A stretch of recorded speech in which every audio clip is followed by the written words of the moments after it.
Saiu o capítulo 1166 de One Piece e tivemos a revelação das cores oficiais de Shebeck e descobrimos que o seu cabelo é branco e azul. Isso significa que o Oda está deixando a gente sonhar, ou nesse caso ter um pesadelo com a teoria de que o Bug possa ser o segundo filho de Shebeck. Tivemos ainda o fim de God Valley e as consequências que isso trouxe para o futuro de todos aqueles que estiveram envolvidos com aquele incidente, como Dragon, Loki, Harold e até mesmo o próprio Rox. Inclusive com um final absurdo de foda, com Harold indo até Marineford e arrancando os próprios chifres na frente de toda a marinha e o governo como um símbolo de paz. Agora que Rox estava morto, Harold precisava fazer com que sua morte não tivesse sido em vão e por isso ele levou a sua ambição de pacificar Elbaf até as últimas consequências. Hoje vamos para aquela análise completaça sobre o capítulo 1166 do mangá de One Piece, então já deixa o seu like e vem fazer parte dos Piratas da Bandeira, se inscrevendo aqui embaixo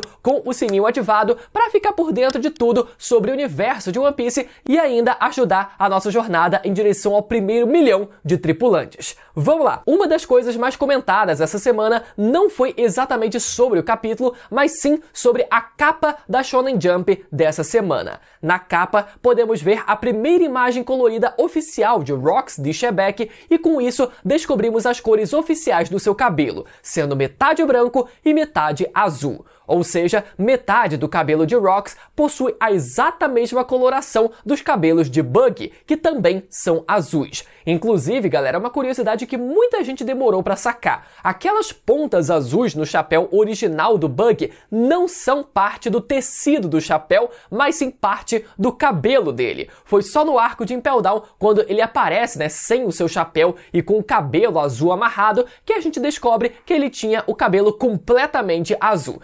Mas enfim, além do cabelo de Rox ter sido confirmado com essa cor, outro detalhe que fortalece essa teoria é o cartaz de procurado de Rox, onde ele aparece com a exata mesma pose do Bug, com a língua para fora e a posição da mão. E somado a isso, todos os imperadores atuais possuem algum traço de linhagem genética especial. Luffy, Teach e Shanks, e o Bug é o único que ainda falta ser confirmado. Então, considerando que Bug seja mesmo o segundo filho de Shebeck, como diabos isso poderia se encaixar na história? Em God Valley, a gente viu a Aerith segurar apenas o Teach e nenhum outro bebê, e não teria como o Rox ter tido outro filho com ela depois de God Valley, já que ele morreu durante o incidente. Então, vamos tentar estabelecer uma linha cronológica, considerando que isso seja mesmo verdade e baseado nas informações que a gente tem até hoje. A primeira coisa a se considerar é a idade dos personagens. Enquanto Teach possui 40 anos de idade no momento atual da história,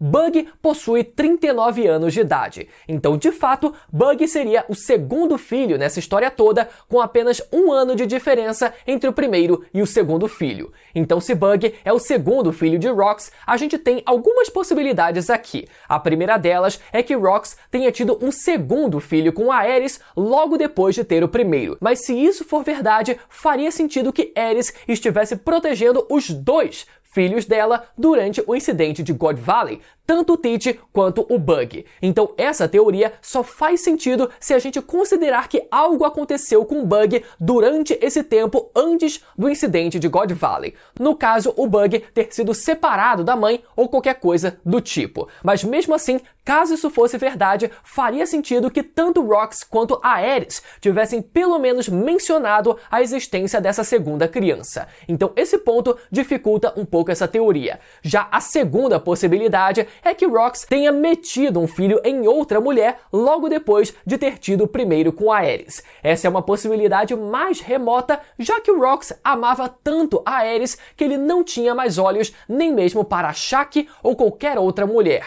O coração do homem já havia sido fisgado. E por isso eu digo que é muito improvável que ele tenha traído a Aerith e metido um segundo filho em outra mulher por aí. Então a conclusão dessa história toda é que a cronologia dos fatos não corrobora de forma nenhuma com essa ideia bizarra de que o Buggy seja filho do Shebeck, a não ser esses paralelos visuais no cartaz de recompensa e nas cores do cabelo. Claro, não é impossível o Oda meter o louco e dizer que a Aerith teve sim um segundo filho com Rox que acabou perdido por aí, mesmo que isso nunca tenha sido mencionado antes, ou que Rox traiu a Aerith mesmo amando ela de paixão, mas a probabilidade aponta para o contrário. Então eu espero do fundo do meu coração que isso tudo seja apenas um delírio e uma grande piada do Oda querendo só colocar lenha na fogueira, porque não faz o menor sentido o Bug ser irmão ou um meio-irmão do Barba Negra. Os dois nunca tiveram qualquer proximidade e nunca houve qualquer mínima sugestão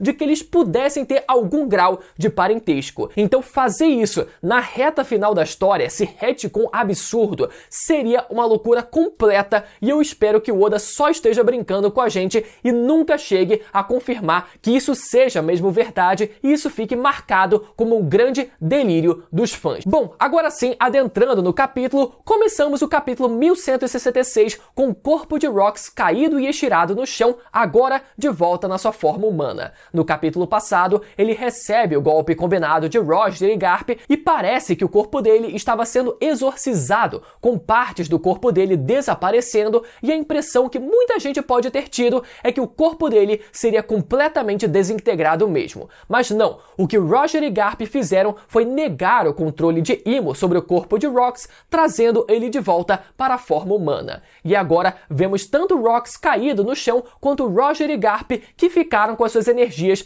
100% esgotadas. Depois a gente vê que os dois precisaram ser resgatados, e esse foi um aspecto muito bem feito desse capítulo em mostrar que existe um perigo real se você esgotar completamente o seu hack. Inclusive, isso também foi muito bem exemplificado na luta do Luffy contra o Doflamingo, quando ele usa o Gear 4 com tudo, desce o cacete no Doflamingo, mas esgota todo o seu hack de uma vez e fica caído no chão. Ou seja, você precisa ter um controle sobre o seu próprio gasto de energia se quiser continuar vivo e em condições de conseguir continuar de pé. Então vemos Rox despertando no começo desse capítulo, torcendo para que os dois continuem vivos até que uma sombra surge no horizonte. Aqueles eram os Cavaleiros Sagrados, agora completamente regenerados, surgindo para dar fim à vida de Rox, não antes do Rox dizer as suas últimas palavras. Obrigado por conseguirem me deter. Sim, o cara que teve a cabeça quase decepada pelo Rox apanhou, feito cachorro o evento inteiro, agora aparece ali, ó, com a maior pose de fodão do mundo pra roubar o kill do Roger e do Garp. E sabe o que mais me surpreende? É que apesar de tudo isso, eu ainda assim achei muito foda a aparição do Garlin nesse capítulo. Quem diria que ele seria mesmo campeão do torneio de God Valley? Passa-se então algum tempo e vemos Roger e Garp sendo salvos por Rayleigh e Gaban. Rayleigh carregando o Roger e Gaban carregando o Garp. Vejam só vocês, hein? Enquanto eles fogem, eles têm uma conversa bem legal com o Roger perguntando como o Rox estava, o Gaban dizendo, você está preocupado com o inimigo? O Garp respondendo, eu sou seu inimigo também, mesmo assim você tá me salvando? E Rayleigh confirmando que o Rox foi morto. Excelente interação entre eles, apesar da gente não ter visto exatamente como eles foram salvos, mas provavelmente o Rayleigh e o Gaban conseguiram salvar os dois mesmo na presença dos Buchas Sagrados. Depois que todos conseguem fugir, descobrimos que a ilha inteira afundou, não por causa da arma Uranus, não por causa da fruta das trevas, né, sugando a ilha, não por causa da fruta do terremoto do Barba Branca destruindo a ilha, ou mesmo pela fruta da levitação do Shiki. A ilha inteira simplesmente afundou por causa de todo o estrago causado pela batalha entre eles. E na página seguinte, temos uma página dupla muito foda de todos os grandes nomes que participaram daquele incidente e uma frase do narrador que também deixou essa cena ainda mais foda, dizendo que a ilha afundou consumida pelo oceano como se uma cortina se fechasse num grande palco. E logo depois, um raio gigantesco abria os céus como se uma nova cortina se abrisse abrisse para a geração que viria a seguir. E reparem como esse raio nessa imagem começa grande, mas se ramifica em diversas partes, simbolizando justamente o incidente de God Valley como o grande epicentro da mudança do mundo e os raios menores se ramificando, representando justamente os diferentes caminhos que se formariam a partir dali, os diferentes futuros, as diferentes linhas do tempo que cada um daqueles nomes seguiria a partir dali, mas que um dia ainda voltariam a se cruzar novamente. Enfim, página muito foda que vai ficar ainda mais foda no anime e, claro, obviamente, uma página que também evidencia o retorno do Enel na história como o grande epicentro da nova guerra pelo trono do mundo, né? Eu acho que todo mundo conseguiu ler as entrelinhas dessa imagem. Inclusive, apesar da gente ter testemunhado a morte do Rox, a gente não chegou a ver nada de estranho acontecendo com Teach nesse capítulo. Isso porque a gente vem teorizando que a alma do Rox pode ter passado a habitar o corpo do Teach e os dois dividem o mesmo corpo atualmente, mas nada disso sequer chegou perto de ser sugerido nesse capítulo. Então esse capítulo me fez pensar que talvez o Teach só seja o Teach mesmo e não tenha mais ninguém dentro dele, mas não, tem muita evidência que aponta para a ideia dele ter mais de uma alma dentro do próprio corpo, né? Mas quem sabe a alma que ele tem herdado não seja de Rox, mas sim a do seu antepassado mais distante, o próprio Davy Jones. Mas vamos esperar para ver. Seguindo o capítulo, vamos para o navio Oro Jackson no momento em que Roger finalmente acorda após a batalha. Podemos ver inclusive a Gloriosa ao fundo, que serviu mais como uma random de luxo do que qualquer outra coisa. E a Shaq junto de Rayleigh ali, os dois abraçadinhos, né? Já deve ter rolado alguma coisa naquele navio, que até hoje a gente não sabe o motivo dela ter se juntado aos Rox e como ela foi simplesmente sequestrada pelo Ochoko, mesmo ela tendo randomizado boa parte dos top tiers daquela época. Eu sinceramente não sei se o Oda ele vai deixar por isso mesmo ou se ele ainda vai voltar nessa história para tentar justificar melhor as ações da Shaq, mas a essa altura eu suspeito que ela só tenha sofrido daquela doença chamada mulher em shonen. Bom, de qualquer forma, chega a hora dos piratas do Roger abrirem os baús de tesouro agora que o capitão do bando estava acordado. E para a surpresa de todos os presentes, havia um bebê dentro de um daqueles baús. Galera, muito legal a gente ter essa cena, essa página sendo canonizada depois do Oda ter desenhado um rascunho dessa mesma página para o filme Red, que conta, né, um pouco do passado da vida do Shanks. Detalhe que nesse rascunho, apesar da gente não conseguir ver quase nada, a gente pode ver que o Roger já teria, ou pelo menos parecia já ter, o seu tão famoso chapéu de capitão pirata. E talvez até já tivesse o seu tão famoso bigodão, mas é natural, né, que os detalhes sejam adaptados ali pelo caminho. Inclusive, eu vi muita gente comparando a página oficial desse capítulo com essa outra página, dizendo que essa outra página foi desenhada pelo Oda. Mas não, galera. O Oda, ele criou apenas o rascunho dela, que eu acabei de mostrar pra vocês, e essa outra página mais bem desenhada é uma fanart baseada justamente no rascunho feito pelo Oda. Então, só pra deixar isso claro mesmo. Vemos em seguida a reação do mundo com jornais anunciando que Garp foi o verdadeiro herói de God Valley. God Valley não, né? Porque eles não mencionam God Valley. O verdadeiro herói que aniquilou os piratas Rox sozinho, hein? Caraca! E como eu sempre digo, o título de herói dele sempre foi uma meia-verdade. Muita gente, inclusive, né, tava se questionando como o Garp continuou na marinha mesmo depois de ter atacado um Gorosei em God Valley, e esse capítulo entrega duas respostas pra gente. A primeira delas é que o governo precisava criar um símbolo que fortalecesse a imagem da marinha como instituição, e o Garp foi o marinheiro mais presente em God Valley, então o governo decidiu que ele seria o único herói que aniquilou todo o bando dos piratas Rox. Já a segunda resposta, o próprio Garp responde pra gente. Vamos então para o quartel-general da Marinha, onde vemos Garp conversando com Sengoku. Cara, tem como levar o Oda a sério? Como é que o Oda só me vem mostrar o Sengoku agora, depois que o incidente acaba, ao invés de ter feito o cara ir pra God Valley também, nem que fosse só pra preencher lacuna, sabe? todo mundo ia achar foda o Sengoku na forma de Buda dourado gigante ali, ó, lançando a palmada terremótica e disputando um clash genérico de força com a fruta do terremoto do Barba Branca. Ia ser um clash genérico, mas pelo menos ia ser menos genérico do que os genéricos que a gente costuma ver.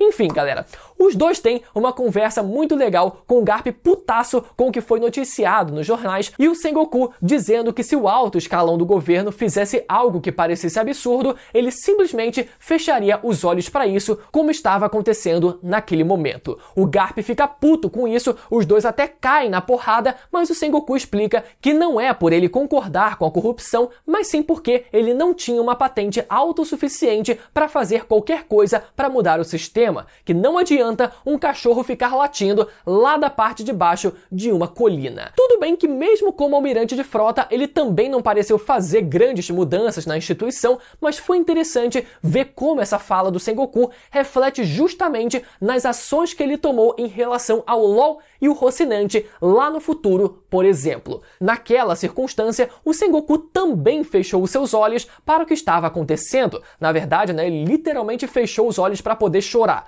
E usando a influência que ele tinha, ele deixou Trafalgar Law sobreviver. Então eu gostei demais dessa referência implícita que o Oda fez nesse capítulo. E por outro lado, Garp decide que vai continuar na marinha, dizendo que ainda existem coisas na parte debaixo da colina que também precisam de um cão de guarda. E o Garp será esse cão de guarda. Então esse diálogo justifica exatamente porque o Sengoku almejou o título de almirante de frota e porque o Garp decidiu permanecer como um vice-almirante, cada um tentando fazer o seu melhor de um lado dessa pirâmide de poder. E esse detalhe até refletido na forma como a imagem é distribuída, com o Sengoku meio que virado para um lado e o Garp virado para o outro. Ainda no QG da Marinha, vemos o jovem Dragon preso numa cela do QG e o Garp indo fazer uma visita a ele. Dragon diz que vai deixar a Marinha e que odeia o próprio pai, mas o Garp responde com um simples ok e entrega a chave da cela para o Dragon poder fugir. Foi uma cena e uma interação muito rápida. Todo mundo queria ver mais da interação entre eles, mas ainda assim foi uma cena marcante. O fato do Dragon ter sido preso também foi outra coisa que eu gostei bastante, já que as ações dele em God Valley tiveram consequências reais. O fato do Dragon passar a odiar o pai por ele ter defendido os Tenryubitos em God Valley também era algo que eu esperava ver e realmente aconteceu, mas a posição do Garp realmente me surpreendeu, já que ele só aceitou quieto tudo que o Dragon tinha a dizer sem tentar contra-argumentar em nada. Agora, o que eu tô curioso para saber é como essa relação de pai e filho se perdura nos dias de hoje. Se os dois seguem brigados e quase não se falam mais, se eles conversam com uma frequência maior do que a gente pensa, ou se eles até são mesmo aliados secretos, trabalhando um a favor do outro por baixo dos panos. O que sabemos de fato é que Dragon já conversou com Garp a respeito do Luffy, então no mínimo eles devem sim conversar de vez em quando. Então o fato do Dragon ter ficado puto com Garp é mais uma coisa de adolescente revoltado mesmo. Hoje em dia, eles devem se comunicar sim. Mais adiante, vemos um breve flashback entre Rox e Loki em Elbaf, obviamente quando Rox ainda era vivo.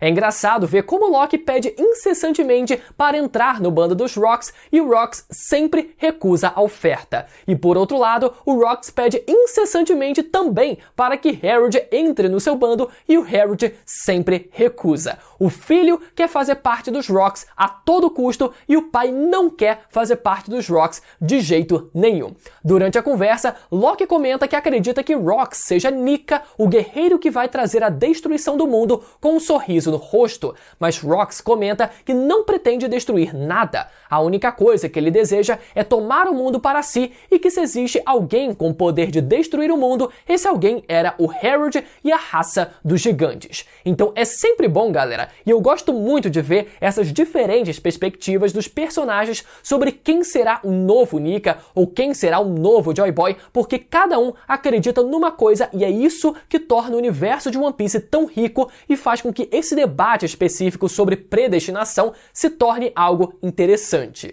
Inclusive, durante a conversa, Rox menciona a Galeila, um antigo grupo de gigantes que parecem ser aqueles gigantes que foram congelados em Punk Hazard. Então pode ser que a gente ainda veja eles sendo descongelados para ajudar o país de Elbaf. Agora, quem será que vai voltar até lá para fazer isso? Eu não faço a menor ideia. E no fim, Loki lê os jornais com a notícia sobre o fim dos Piratas Rocks e desaba em choro. Vocês lembram quando esse flashback era dele? Lembra, né? Faz tempo, né? E seguindo para o último bloco desse capítulo, temos o Rei Harold descontando toda a sua raiva e frustração num gigante que decidiu roubar de humanos num certo país. Obviamente, Harold não estava puto somente pelo gigante ladrão, mas pela morte do seu melhor amigo e por ele ter se recusado a ajudá-lo. Rox foi até Harold, disse que a sorte não estava mais a favor dele, dando a entender que talvez aquele fosse o último encontro entre os dois, e pediu pela ajuda de Harold, que mesmo assim recusou.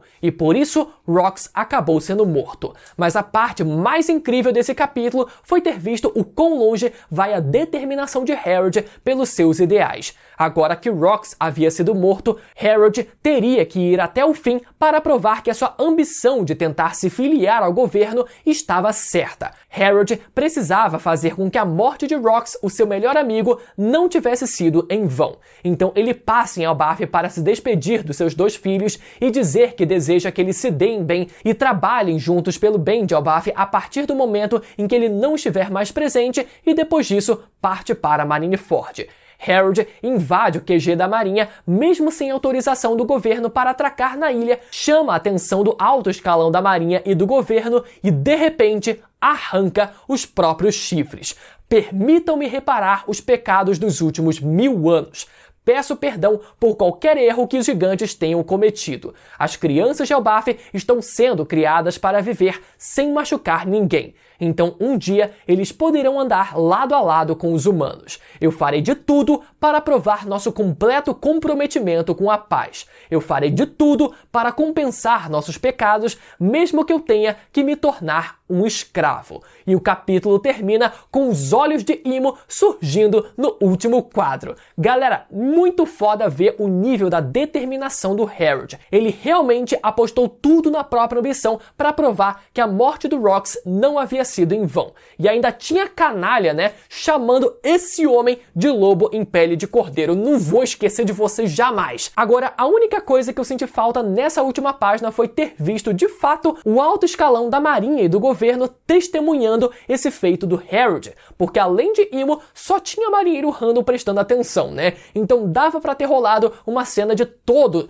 Cara, imagina, todos os futuros grandes nomes da Marinha ali, Garp, Sengoku, os futuros almirantes ali, todo mundo presenciando aquela cena. E muito foda, inclusive, ver também como Rox e Harold realmente seguiram caminhos completamente opostos. Com Rox tendo desafiado Imo pessoalmente e Harold tendo oferecido seu corpo para Imo pessoalmente também. E com isso, está praticamente confirmado que Imo vai possuir o corpo de Harold, pelo fato do Harold ter se oferecido para ser até mesmo um escravo, e o fato da gente ver os olhos de Imo, fica claro que Harold vai aceitar o pacto e ser transformado num demônio. Mas uma coisa que me pegou de calça riada foi ter visto o Harold arrancando os chifres daquela forma. Inicialmente, eu achava que o Harold só arrancaria os próprios chifres depois dele ser pego pelo Dome Reverse, como uma forma de tentar retomar o controle sobre o próprio corpo e tentando rejeitar o demônio que ele vai se transformar. Mas dessa forma, com ele arrancando os chifres ainda na sua forma humana,